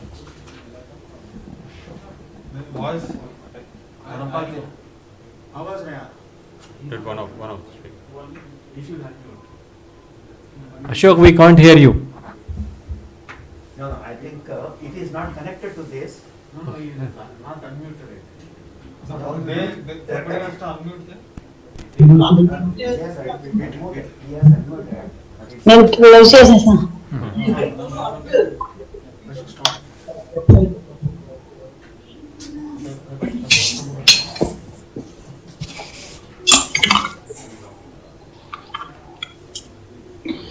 Ashok, wait for a while, please. Wait for a while.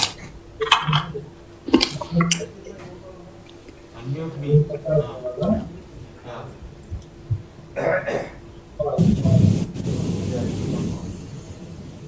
Ashok. Search for Ashok. Search for Ashok and just unmute him. It's live. Only one can. Sir, can you hear me now, sir? Am I audible? Yeah. Yeah. Very good evening, Jay Sanjan Rao Garu. This is Ashok from Modi Builders. As you are aware, we are doing a lot of projects on the eastern side, and we have sizable layouts, independent houses, and multi-storied apartments, mostly in the affordable mid-range category. My question is about the grid policy, sir. We've heard a lot about the grid policy, and before it was launched, and in fine print, what we are seeing is this 30% conversion charges. Now, we were very enthusiastic that a lot of IT companies or IT parks would shift towards the east, and there would be a balanced development in the city. We need this to be looked into, sir, and we also would need more benefits for the developers as well as the end user IT companies to set shop and set up parks on the eastern side also, so that you would balance. I request you to kindly make a note and see if something could be done on this particular thing, on this 30% conversion charges topic, sir.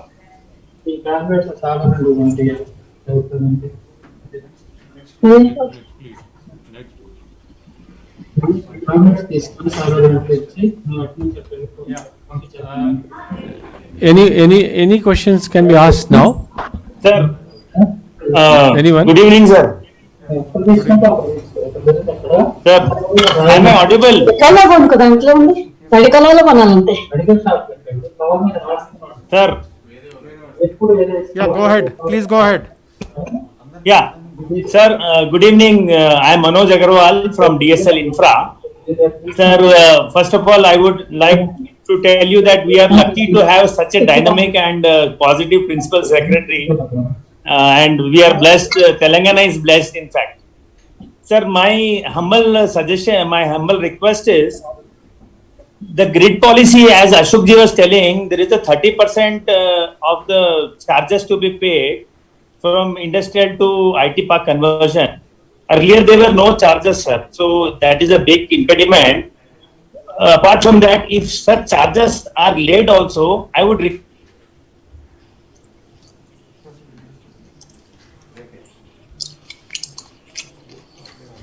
Connectivity.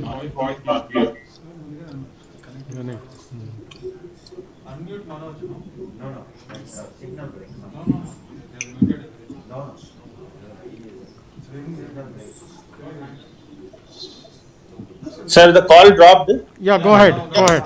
Yeah. Sir, so during this COVID situation, it would be very proactive step by the government if at least a nominal fees can be collected and balance can be collected at the time of OC. This is my first request. And is the timing of construction.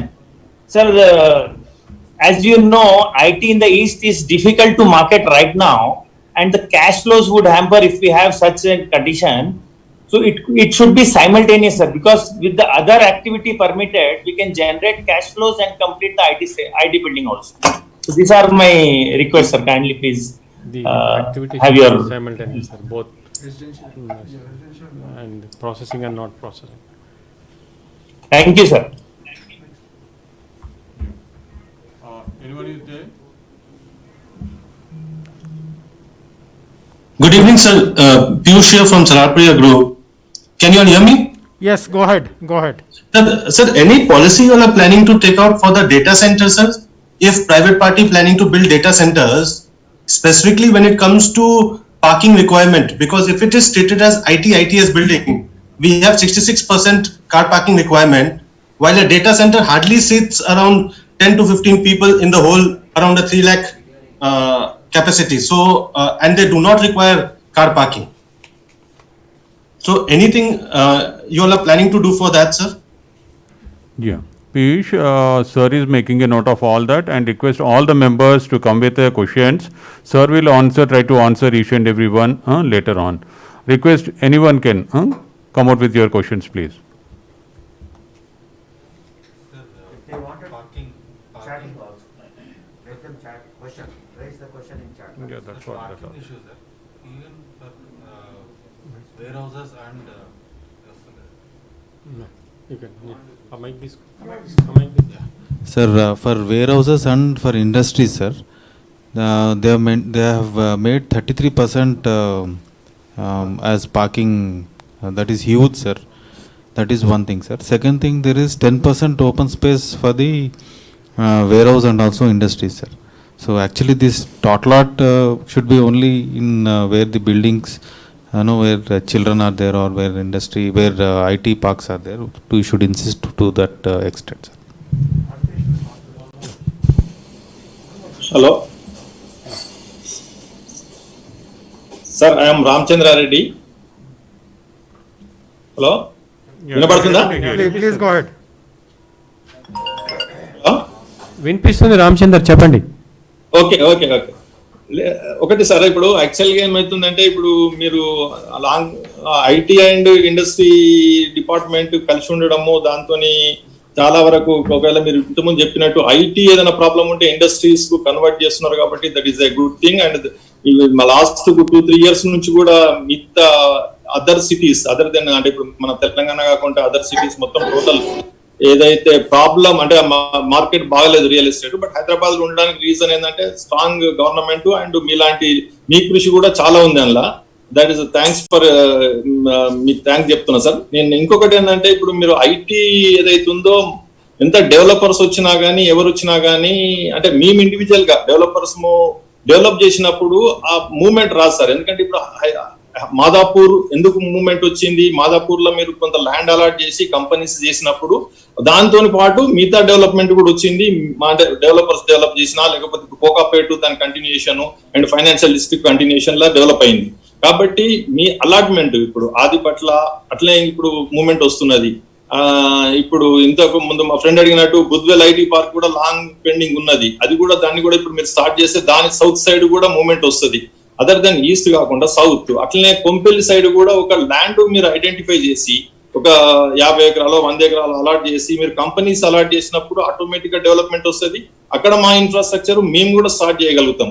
కాబట్టి మీరు అట్లా ఆ దృష్టిలో ఆలోచించి మీరు అట్లా కొద్దిగా take up చేసేస్తే ఇప్పుడు అంటే మూమెంటం వస్తుంది and decongestion of the western area అంతా డీకంజెషన్ కూడా తగ్గుతుంది. కాబట్టి మీరు దాని మీద దృష్టి పెట్టాలని నేను కోరుకుంటున్నా sir. Thank you. Next question, please.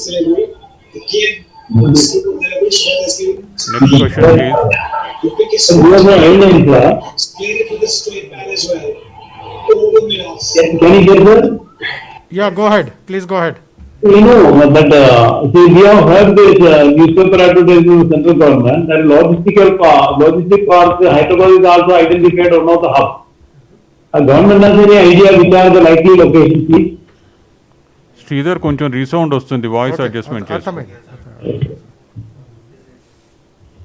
The central government has announced the logistical park in key metros, in that Hyderabad is also one of the cities. Our government, which are the likely locations? Okay, I think we will take up the answer. So, friends, sir is answering for replying for all our questions. So please be attentive. Thank you. So I thank all the participants for asking some very important questions. I will answer all of them. So I will start from the end. First, the last question asked was about logistics parks. So there is a Parliament committee report of the road transport and highway sector. In that report, they have mentioned that in the entire country, the most suitable location for logistics is Hyderabad because of the location advantage and also because of the connectivity, road connectivity, rail connectivity, air connectivity, etc. And in the last few years, again, if you look at the e-commerce sector, మన అందరికీ తెలుసు ఈ-కామర్స్లో logistics పాత్రత్వం చాలా ఎక్కువ ఉంది. అంటే ఈరోజు e commerce companies మధ్యలో పోటీ ఒకే ఒక విషయం మీద జరుగుతుంది, అది ఎంత తొందరలో వాళ్ళు మీకు డెలివరీ ఇవ్వగలుగుతారు. అండ్ ఆఫ్ కోర్స్ అవి అన్ని లాజిస్టిక్స్ ద్వారానే సాధ్యం అవుతుంది. సో ఈరోజు మీరు భారతదేశంలో ఉన్నటువంటి టాప్ ఈ-కామర్స్ కంపెనీస్ పరిస్థితి చూస్తే అందరూ అంటే దాంట్లో ఒకరు కూడా మించకుండా అందరూ హైదరాబాద్లోనే వాళ్ళు ప్రధానమైన లాజిస్టిక్స్ కేంద్రాలని ఏర్పాటు చేసి ఉన్నారు. సో జస్ట్ ఒక ఉదాహరణగా చెప్తే అమెజాన్ గురించి మన అందరికీ తెలుసు, ఈ కామర్స్ రంగంలో వాళ్ళు ఈరోజు మార్కెట్ లీడర్గా ఉన్నారు. భారతదేశంలోనే కాకుండా ఏషియాలోనే అతిపెద్ద లాజిస్టిక్స్ సెంటర్ వాళ్ళది, దాన్ని వాళ్ళు ఫుల్ఫిల్మెంట్ సెంటర్ అంటారు. వాళ్ళు హైదరాబాద్లో పెట్టి ఉన్నారు. అండ్ జస్ట్ ఒక 10 రోజుల క్రితం వాళ్ళు ఇంకా 2 ఫుల్ఫిల్మెంట్ సెంటర్స్ కూడా హైదరాబాద్లోనే ప్రారంభించారు. ఇక్కడే వాళ్ళకి సార్టింగ్ సెంటర్ ఉంది, డిస్ట్రిబ్యూషన్ సెంటర్ ఉంది. అండ్ ఇదే పరిస్థితి ఫ్లిప్కార్ట్, స్నాప్డీల్, బిగ్ బాస్కెట్, అంటే ఎవరిని చూసినా హైదరాబాద్లోనే వాళ్ళు అతిపెద్ద లాజిస్టిక్ యూనిట్స్ పెడుతున్నారు. సో లాజిస్టిక్స్కి ఖచ్చితంగా హైదరాబాద్లో చాలా విలువ ఉంది. అండ్ ప్రభుత్వం కూడా ఒక లాజిస్టిక్స్ పాలసీ తీసుకురాబోతా ఉంది. క్యాబినెట్లో గత క్యాబినెట్ మీటింగ్లో దాని మీద చర్చ జరిగింది. అండ్ నెక్స్ట్ క్యాబినెట్ మీటింగ్లో ఆ లాజిస్టిక్స్ పాలసీ తీసుకురావడానికి, సో ఆల్రెడీ మార్కెట్లో ఏమేమి జరుగుతూ ఉందో దాంట్లో గ్యాప్స్ ఉన్న ఏరియాని మేము పాలసీ ద్వారా పూడ్చుకుంటున్నాను. అంటే వేర్ హౌసెస్ కట్టడం, గోడౌన్స్ కట్టడం, అది ఆల్రెడీ ప్రైవేట్ రంగంలో జరుగుతూ ఉంది. సో దానికి పాలసీలో పెద్ద చెబుతూ ఉండదు. బట్ ఉదాహరణకి చాలా పెద్ద స్థాయిలో ఎవరైనా integrated multi modal logistics park కట్టుతూ ఉంటే, డ్రై పోర్ట్ కట్టుతూ ఉంటే, అట్లాంటి కార్యక్రమానికి రాష్ట్ర ప్రభుత్వం చాలా సహాయం చేస్తుంది పాలసీ రూపంలో. అదేవిధంగా తెలంగాణలో ఒక లాజిస్టిక్స్ విషయానికి సంబంధించిన ఒక రంగంలో ఇతర రాష్ట్రాల కంటే మనం కొంచెం వెనకబడి ఉన్నాము. అది ట్రాన్స్పోర్టేషన్ లాజిస్టిక్స్. అంటే పార్క్స్ ఉన్నాయి, గోడౌన్స్ ఉన్నాయి, బట్ పెద్ద పెద్ద వాహనాలు అంటే 30 టన్ ట్రక్స్ ఇట్లాంటివి హైదరాబాద్లో తక్కువ ఉన్నాయి. సో మన రాష్ట్ర ప్రభుత్వం తీసుకురాబోతున్న పాలసీలో ఇట్లాంటి ట్రాన్స్పోర్టేషన్ ఇన్ఫ్రాస్ట్రక్చర్కి కూడా కొంత ఆర్థికంగా వాళ్ళకి సబ్సిడీస్ ఇవ్వడం, గ్రాంట్ ఇవ్వడం ఇట్లాంటి కొంత ఉంటుంది. సో కేంద్ర ప్రభుత్వం లాజిస్టిక్స్ పార్కు, నేను ఇందాక చెప్పినట్టుగా మల్టీ మోడల్ లాజిస్టిక్స్ పార్క్స్ పెట్టుకోవడానికి వాళ్ళు ఒక పాలసీ పెట్టారు. అది రైల్వేస్తో సంయుక్తంగా చేయాలి. అంటే కేంద్ర ప్రభుత్వం అభిప్రాయం ఏముంది అంటే రాష్ట్ర ప్రభుత్వం రైల్వేస్ కలిపి అది చేయాలి. దాంట్లో తెలంగాణ కూడా ఉంది. మొత్తం భారతదేశంలో 8 దగ్గర వాళ్ళు ఇట్లాంటి చేయడానికి వాళ్ళు ఆలోచనలు ఉన్నారు. సో హైదరాబాద్లో MMLP ఏది హైదరాబాద్లో వస్తుందో అది రైల్వేస్తో సంయుక్తంగా ఉంటుంది. అది ఎక్కడ అవుతుంది, నాగుల్పల్లి కావచ్చు, లేకపోతే హైదరాబాద్ శివార్లో ఎక్కడైనా ఉండవచ్చు. అది మేము పరిశీలిస్తున్నాము. తర్వాత మీరు ఐటీ డెవలపర్స్కి కూడా ల్యాండ్ అలాట్మెంట్ చేస్తే, అంటే గచ్చిబౌలి, మాదాపూర్లో 15 సంవత్సరాల క్రితం, 20 సంవత్సరాల క్రితం ఎట్లా అభివృద్ధి జరిగింది అట్లే జరగవచ్చు అట్లా మీరు అంటున్నారు. సో ఖచ్చితంగా ఐటీ పాలసీలో ఇట్లాంటివి ఉంది. అంటే డెవలపర్స్కి ల్యాండ్ ఇవ్వడం, ల్యాండ్ కేటాయించడం, అట్లాంటి విధానం ఉంది. మీకు తెలిసి ఉంటుంది రాయదుర్గ్లో ఈరోజు చాలా పెద్ద పెద్ద సలార్పురియా, తర్వాత మై హోమ్, ఇట్లాంటి ప్రెస్టీజు, ఇట్లాంటి వాళ్ళు ఐటీ పార్క్స్ కట్టారు. అవన్నీ రాష్ట్ర ప్రభుత్వం ద్వారా పొందిన ల్యాండ్సే. సో ఇప్పుడు మీ అందరికీ ఒక విషయం చెప్తాను. ఇందాక మీరు మీ అడిగిన ప్రశ్నలో కోంపల్లి గురించి చెప్పారు. నేను బుద్వేల్ మీద కూడా సమాధానం చెప్తాను. బట్ ముందు కోంపల్లి గురించి మీరు అడిగారు. కోంపల్లిలో నెక్స్ట్ మంత్ మాకు ఒక చాలా ప్రైమ్ ల్యాండ్ అలాట్ చేయడం జరిగింది. జిల్లా కలెక్టర్ మాకు ఒక కోంపల్లిలోనే, మేడ్చల్ దగ్గర, ఇది కోంపల్లి కాదు, మేడ్చల్ దగ్గర ఒక చాలా రోడ్కి అనుకున్నట్టుగా ఒక ప్రైమ్ 15 acres ల్యాండ్ ఉంది. అక్కడ మేము రెడీ టు ప్లగ్ అండ్ ప్లేగా ఒక ఐటీ టవర్ కట్టుకోవడానికి మేము నిర్ణయం తీసుకున్నాము. అండ్ ఇప్పటికే ఒక 100 పైన ఐటీ కంపెనీస్ అక్కడ స్పేస్ తీసుకోవడానికి మాకు అప్లికేషన్స్ ఇచ్చారు. సో ఆ డెవలపర్ సెలెక్షన్ కూడా మేము ఒక RFP ద్వారా చేస్తాము. బట్ ఖచ్చితంగా లోకల్ డెవలపర్స్కే దాంట్లో అవకాశం వస్తుంది. సో ఇట్లాంటి ల్యాండ్ మీకు ఇవ్వకపోయినా మేము బిల్డింగ్ కన్స్ట్రక్ట్ చేసి కంపెనీస్కి అందుబాటు చేయడానికి మేము ఈ మోడల్ ముందుకు వెళ్తున్నాను. సో కోంపల్లిలో ఇట్లా ఉంటుంది. అండ్ భవిష్యత్తులో అంటే రాబోయే కొన్ని నెలల్లో ఈ కొల్లూరు, ఉస్మాన్ నగర్ ఇట్లాంటి ప్రాంతంలో కూడా ఇట్లాంటి జరుగుతూ ఉంది. అదేవిధంగా ఆదిబట్ల ఏరియాలో కూడా మేము ఇట్లాంటి ప్రస్తావనలు సిద్ధం చేస్తున్నాము. తర్వాత మీరు ఆనంద్ గారు, తర్వాత మీరు data centre policy, data centres కోసం ఉన్నటువంటి పార్కింగ్ నిబంధనలు, తర్వాత వేర్ హౌసెస్, దాంట్లో ఉన్నటువంటి open space, tot lot, parking నిబంధనల గురించి చెప్పారు. సో మీరు you asked from Salarpuria. I don't know whether you follow Telugu or not, so I'll answer to you in English. So for all the data centers, we have provided relaxation in the policy norm. So for example, AWS, Amazon Web Service, is setting up their largest data centers in the country. We have given them relaxation. It is now dependent only upon the number of employees who are going to work in that data sector. So it is not 60% or whatever is the urban development norms. The norms have been drastically reduced. Similarly, Control S has set up a data center for the Bombay Stock Exchange. We have given a very big relaxation to this also. So this is the policy now. All the relaxations which have been given to Control S, to AWS, to Flipkart, and new data centers are also coming. In fact, Hyderabad has become a very good location for data centers also. So if you want, I can share those geos with you.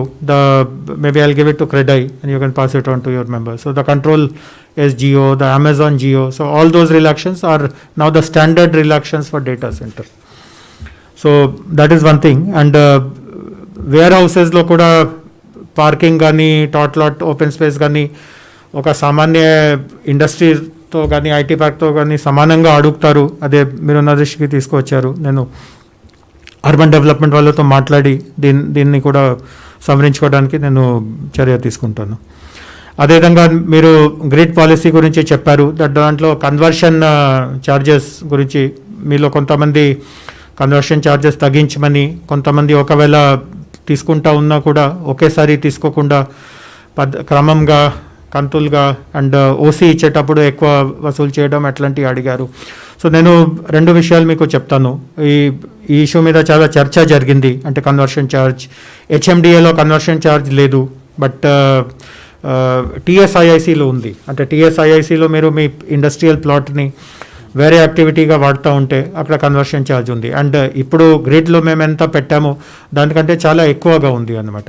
So రెండు extremes ఉండేది. హెచ్ఎండిఏలో ఏమీ లేదు, టీఎస్ఐఐసిలో చాలా విపరీతంగా ఉంది. So రెండింటిని మధ్యలో ఒక కామన్గా పెడుతూ ఇట్లా పెట్టడం జరిగింది. బట్ మెయిన్ ఉద్దేశం ఏముంది అంటే ఈ కన్వర్షన్ ఛార్జ్ కింద ఏదైనా అమౌంట్ వసూలు అవుతుందో ఆ అమౌంట్ 100% అక్కడే ఇన్ఫ్రాస్ట్రక్చర్ అభివృద్ధి కోసం ఖర్చు చేయడం జరుగుతుంది. అండ్ అది మీకు చాలా పారదర్శకంగా తెలియపరిచి ఖర్చు చేయడం జరుగుతుంది. ముఖ్యంగా సడన్గా ఒక ఇండస్ట్రియల్ ఏరియాలో ఐటీ క్లస్టర్ మీరు చేస్తూ ఉంటే ఖచ్చితంగా రోడ్డు వెడల్పు చేయడము, అక్కడ మన సీవరేజ్ సిస్టమ్ పెట్టడం, తర్వాత ఇతర కొన్ని సదుపాయాలు కల్పించడం అవన్నీ చాలా అనివార్యం అవుతుంది. అండ్ ఈ నిధులు ఒకేసారి ప్రభుత్వం అందుబాటులో ఉండదు. సో అంత ఆలోచనతోనే ఈ నిబంధన పెట్టడం జరిగింది.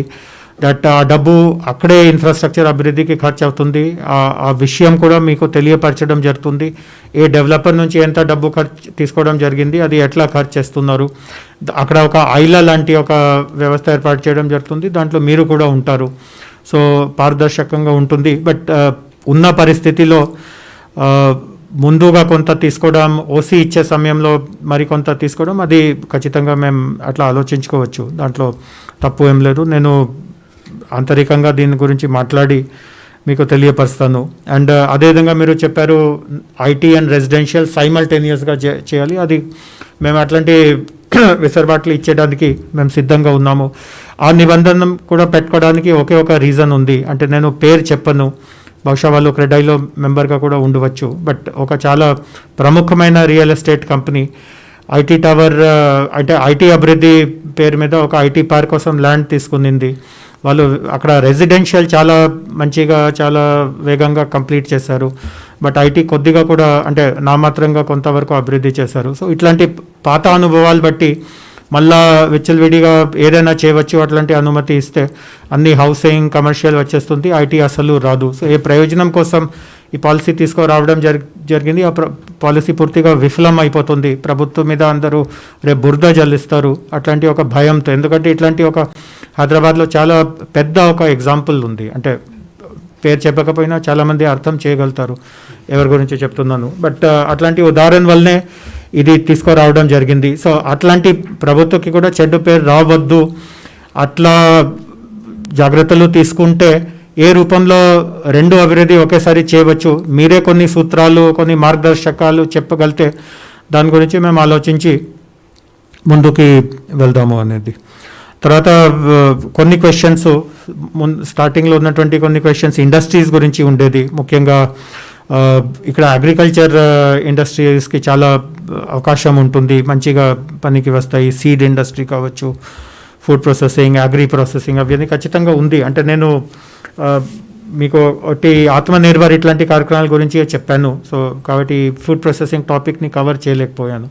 బట్ ఇది కూడా ప్రభుత్వ ప్రాధాన్యతలో ఉంది. 14 ఫుడ్ ప్రాసెసింగ్ పార్క్స్ రాష్ట్రంలో, అంటే ఫుడ్ ప్రాసెసింగ్ ఎక్కడ మనకు ఫుడ్ ఉత్పత్తి అవుతుందో ప్రాసెసింగ్ పార్క్స్ అక్కడే ఉండాలి. సో రాష్ట్రంలో మొత్తం 14 పార్క్స్ వేరే వేరేగా వస్తూ ఉన్నాయి. సో ఉదాహరణకి మ్యాంగోస్, మిర్చి ఇవి అన్నీ ఖమ్మం జిల్లాలో ఎక్కువ వస్తాయి. సో ఒక ఫుడ్ పార్క్ అటువైపు ఉంది.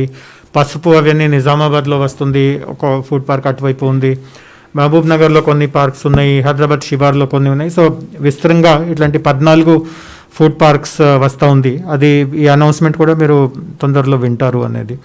తర్వాత మీరు సీడ్ గురించి మాట్లాడారు. అంటే గత ఒక 1 ఇయర్లో సుమారు ఒక 20 సీడ్ కంపెనీస్కి ఈ మెదక్ అండ్ సంగారెడ్డి ప్రాంతంలో ఈ ల్యాండ్ అలాట్మెంట్ చేయడం జరిగింది. అండ్ భారతదేశంలో ఉన్నటువంటి ప్రముఖమైన సీడ్ కంపెనీస్ అక్కడ యూనిట్స్ పెడుతున్నారు. సో సీడ్ ఇండస్ట్రీకి ఖచ్చితంగా మేము మంచిగా సహాయ సహకారం అందిస్తున్నాము. అంటే అవి అన్నీ ఒకే దగ్గరే ఉన్నాయి, ఈ మెదక్ అండ్ సంగారెడ్డి, జహీరాబాద్ ఆ ప్రాంతంలో.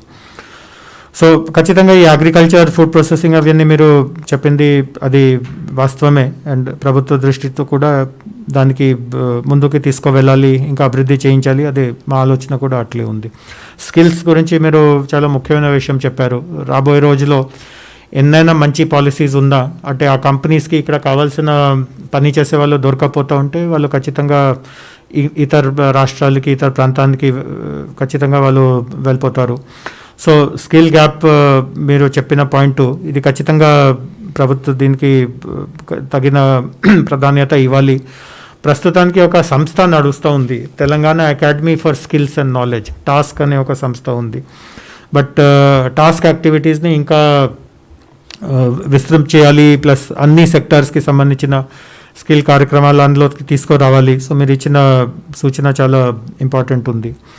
అండ్ చివరిగా మీరు జినోమ్ వ్యాలీ గురించి చెప్పారు. అక్కడ ఉన్నటువంటి ల్యాండ్స్ అన్నీ అగ్రికల్చర్ జోన్లో ఉంది. సో ఈ సమస్య మా దృష్టికి ఇప్పుడు ఇంతకుముందే వచ్చింది, ఎందుకంటే మేము జినోమ్ వ్యాలీ 4.0 ఇట్లాంటి ప్లాన్ చేస్తూ ఉంటే ఆ విషయం అక్కడ ఉన్నటువంటి చాలామంది కంపెనీస్ వాళ్ళే చెప్పారు దట్ మాకు హౌసింగ్ కట్టే వాళ్ళు ఉన్నారు, బట్ ఇది ల్యాండ్ రిస్ట్రిక్షన్స్ ఉన్నాయి. సో మేము హెచ్ఎండిఏ వాళ్ళతో మాట్లాడి అక్కడ జోనింగ్ చేంజెస్ అవన్నీ కొంతవరకు వస్తున్నాను. సో అక్కడ హౌసింగ్ అండ్ ఇతర సోషల్ ఇన్ఫ్రాస్ట్రక్చర్ తీసుకురావడానికి మనకు ఖచ్చితంగా భవిష్యత్తులో ఈ జోనింగ్ మార్పిడి మనకు ఉపయోగపడుతుంది అని తెలియపరుస్తున్నాను.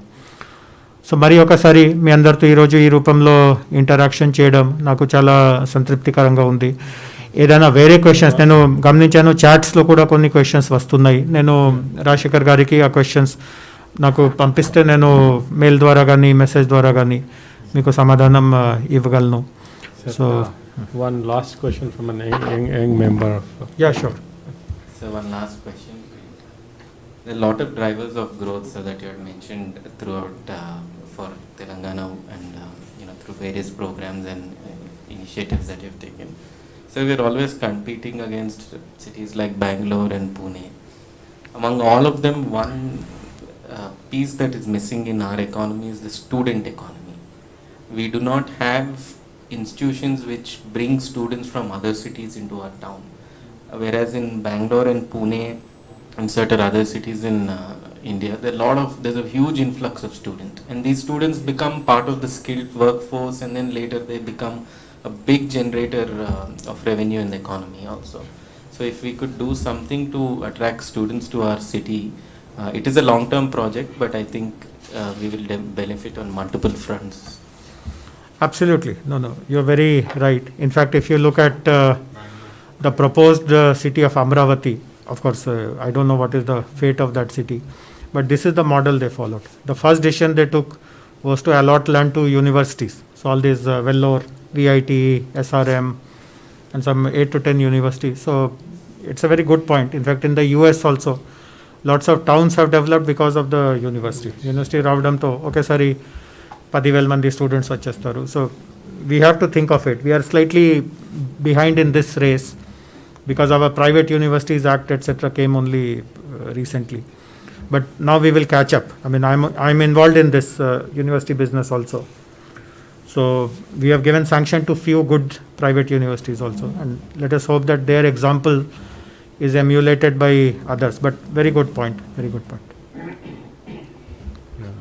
Before closing, sir, I will tell maybe, ఇప్పుడు ఎలా అంటే సార్, ఇప్పుడు మీరు చాలా చెప్పున్నారు, కానీ మీకు తెలియకుండా మీ కాంట్రిబ్యూషన్ ద్వారా how the city grown and how the things happen అనే దాని మీద చేస్తూ ఇన్ ద ఫ్యూచర్ కూడా మాకు మీ వైపు నుంచి కొంత హెల్ప్ ఎలా కావాలనేది I want to say sir.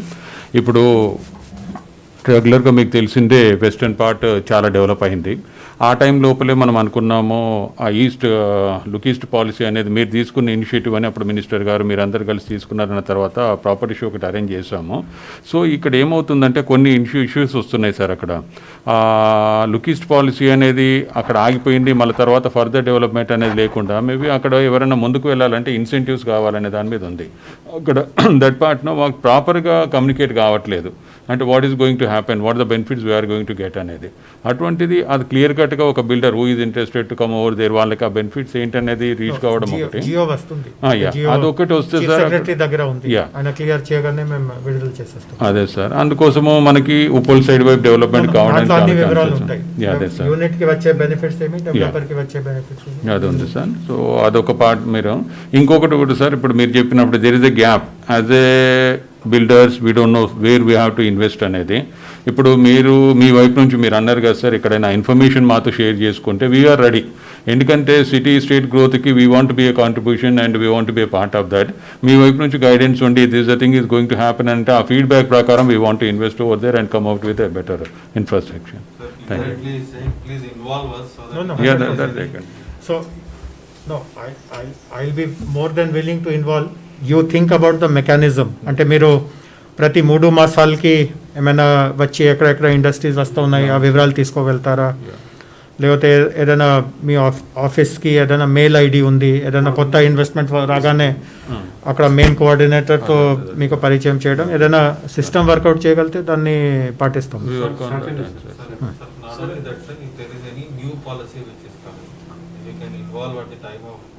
Formulation.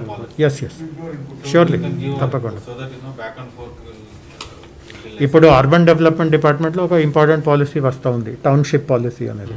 మీరు దాంట్లో పాల్గొంది అంటే వాళ్ళు డిస్కషన్స్ చేస్తూ ఉంటారు. అంటే మేము మా సెక్టర్ అంటే సార్ డైరెక్ట్లీ నాట్ ఇన్వాల్వ్, కానీ it's been request for long standing request, ఎందుకంటే all industries are facing lot of issues, and though it's a very dynamic situation, sir. The real estate industry is also not a typical world industry now. It's become more professional and there are a lot of challenges, and too many. Ours is among the most regulated industries, sir. We have dozens of departments. So what we are requesting the government is to have some kind of interaction, sectoral interaction periodically, maybe once in 4 months or once in 6 months, so that we do not want any benefits, sir. Wherever there are bottlenecks, ease of doing business ఉందో అట్లాంటివి కొంచెం is చేయడానికి మీరు ఐటీలో మంచిగా ఉంది. మీరు you have encourage people to interact with you, bring forward if there's any issue they are facing, so that you involve and you solve it. So మా సెక్టార్లో కూడా అట్లా, because you are ఇండస్ట్రీ అంటే మాది కూడా industry. So you too in a sense connected to us, if you take real estate industry as an industry. So we request to use your good offices with the minister to have an interactive meeting once in a quarter or at least 3 times in a year, so that we can go. మాకు problems అని ఈ various డిపార్ట్మెంట్స్తో వస్తున్నాయి sir. The MAUD is much better than what it's compared to be, much better, sir. So but the problem is per se not with my parent department, the but ఇది బీపాస్ వల్ల coordination కొంచెం improve అవుతుంది. TS iPASS అనుభవం కూడా అట్లే ఉంది. అంతకుముందు వాళ్ళకి labour department, factories department, boiler department, ఇట్లాంటి పొల్యూషన్ ఇట్లాంటి దాంట్లో చాలా హెరాస్మెంట్ జరిగేది. అవన్నీ జీరో అయిపోయింది ఈరోజు.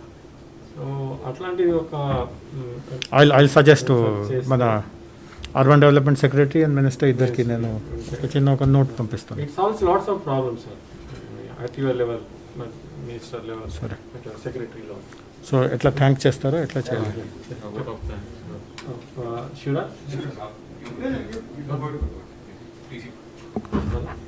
లైటర్ క్వశ్చన్ సార్ సార్ మా మెంబర్స్ అందరూ business man.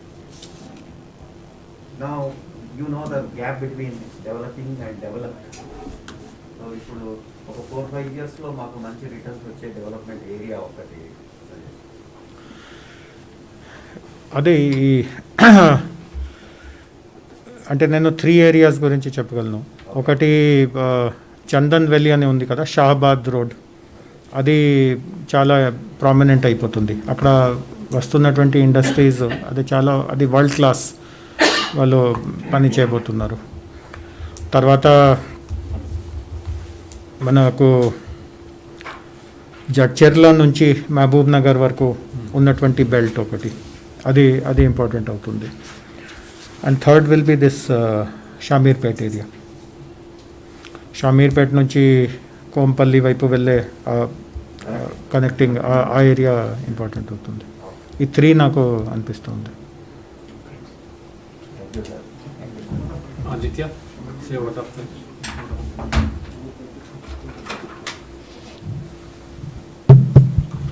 On behalf of CREDA Hyderabad, sir, we thank you for coming and addressing to our members and giving a lot of insights about what is happening around Hyderabad. Thank you very much, sir.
Break is required.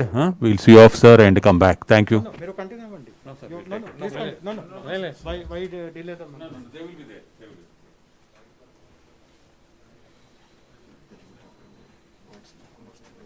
Hey.